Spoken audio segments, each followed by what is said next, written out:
ridiculous. It's ridiculous. But delicious. Well, hello and welcome to the 100th episode of... How do these things work? Hey! Come on, Alan. Timing's everything. Alright, the 100th episode of GlennzB TV, the show that's been putting GlennzB into your TV 100 times now. We'll start this morning. Let's see how when you get to 100, the technology really kicks in.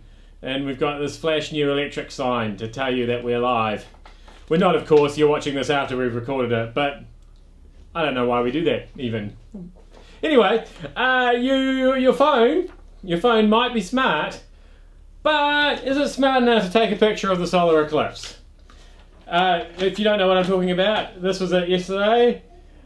You would have thought, we knew this was coming. They've known it was coming, well, forever, because that's how astronomy works. They can work these things out. They know when they're coming in advance. You would have thought that somebody who was going to take a photo of it would have, I don't know, got it in the middle of the shot, because it's pretty much where the sun is. And while the sun does move, we move, we're all moving, you've got time to get it in the middle of the shot. Anyway, especially if you've got a camera like that, there's some flash cameras there, all getting ready to take the pictures of the solar eclipse. That's in Port Douglas or Palm Cove or somewhere like that. What better place to watch a solar eclipse from?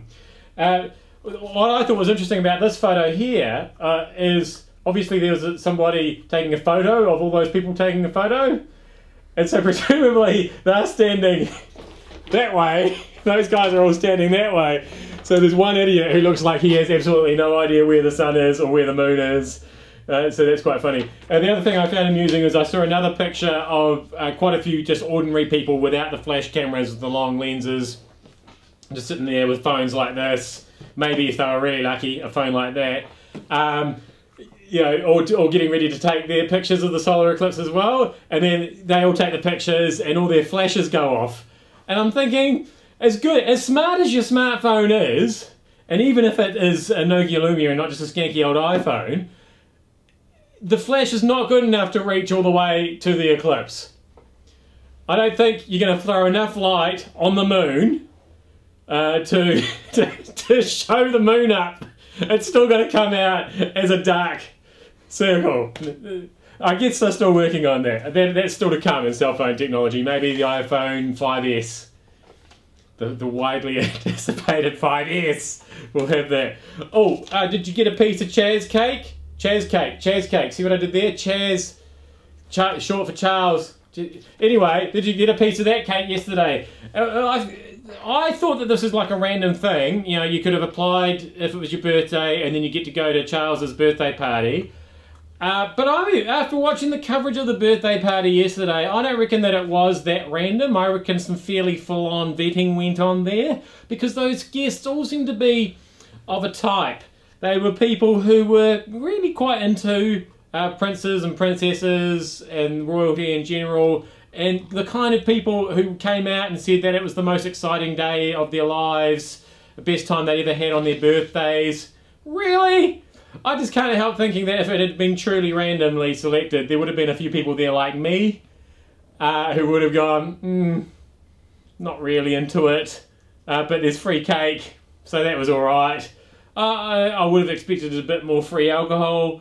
You know, I would have liked to hear that sort of comment a bit more, but instead we had quite earnest guests. Maybe the reason that there aren't more people like me at that birthday is because my birthday is in December. I'm a Sagittarian, and that's just not how we roll. Don't know what star sign the people from yesterday are, but they obviously roll slightly differently and are into royalty. I may have said this before, but that's kind of like a boring conversation because, you know, with star signs being the way they are, what did your stars say you had in store for you today? Well, today, if you were born on November 14th, I guess you'll be going to a party and getting a piece of cake, and everybody's having the same kind of day, so it's a boring conversation. Anyway, it's a bit early for Christmas cards, isn't it? We're mid-November. I don't really like the Christmas stuff really getting into the role before December, and yet in the kitchen on the notice board, although we've got no hot water, we do have Christmas cards arriving thick and fast. This one's from Penny. Merry Christmas and a Happy New Year. I think you're really overestimating our ability to remember that kind of advice. We've got a month and a half to go before we get to the new year. I don't think we're going to remember how to... Send it a bit closer next time. You were far too organised, Penny.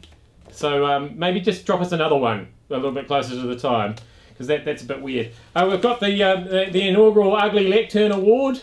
This is something that I'm hoping is really going to catch on. It goes to President Obama, because he did his first press conference today. That is an ugly, ugly, ugly lectern. What is it? It looks like something from 1954.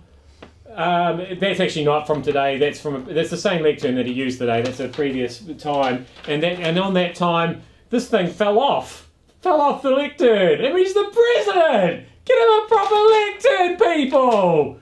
Look at that. And he is so disgusted at that point, he just walked away. I've through with that lectern. So yeah, if you see some pictures of some ugly lecterns, feel free to flick them through to me, and we'll finish with some incriminating inter-office emails today. Incriminating. Because this is it here. Hi everyone, Snoopy's gone missing again. The thunder yesterday scared her over our fence. She got a zap on the way over as she's got one of those collars to prevent her getting out. Please keep an eye out for her if you're in the area and circulate around your friends. Thank you heaps. Rocky is wondering where his buddy is. Can I just take this opportunity to say that, you know how yesterday I said that the dog I fed chocolate to and then killed wasn't my dog, and that I didn't know whose it was? Is there any way that we can go back and delete that out of that episode, Ellen? No, I just thought I'd raise the question. But if you do see Snoopy, and we're all very concerned, do let us know, because Helen would like the dog back. That has been the 100th episode. Hopefully not the last one. Hopefully not the last one done outside of prison. I am glennzb. Thank you so much for having me in your tally.